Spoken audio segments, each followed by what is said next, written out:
কি গো মহালয়ার দিন আজকে শুধু কি ভাত বানিয়েছো আর কিছু বানাওনি? তুমি তো দিনকে দিন ফাঁকিবাজ হয়ে যাচ্ছে দেখছি। রান্না বান্না করতে কি ইচ্ছা করে না?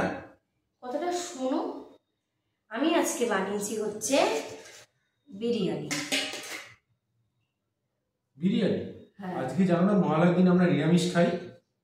আমি জানি আজকে আমরা মহালয়ার দিন নিরামিষ খাই, সেই জন্য আজকে আমি বানিয়েছি পেঁয়াজ রসুন ছাড়া বিরিয়ানি, আলু বিরিয়ানি। পেঁয়াজ রসুন ছাড়া আলু বিরিয়ানি? হ্যাঁ বাবা, একদম নিরামিষ পেঁয়াজ রসুন ছাড়া আমি একদম আলু বিরিয়ানিটা বানিয়েছি।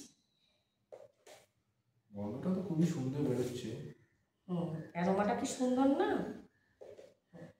একদম পেঁয়াজ রসুন দিলে আজকে যেহেতু আমাদের নিরামিষ হয় আমিও জানি, সেই জন্য একদম নিরামিষ বিরিয়ানি। যদি আপনারাও খেতে চান এইভাবে একদম নিরামিষের দিনে নিরামিষ বিরিয়ানি, তাহলে অবশ্যই আমাকে কমেন্টে জানাবেন, তাহলে আমি রেসিপিটা আপনাদের জন্য অবশ্যই শেয়ার করে দেব। ততক্ষণের জন্য বাই, থ্যাংক ইউ। আমার চ্যানেলটাকে প্লিজ ফলো অ্যান্ড সাবস্ক্রাইব করে দেবেন আর লাইক আর কমেন্ট করবেন।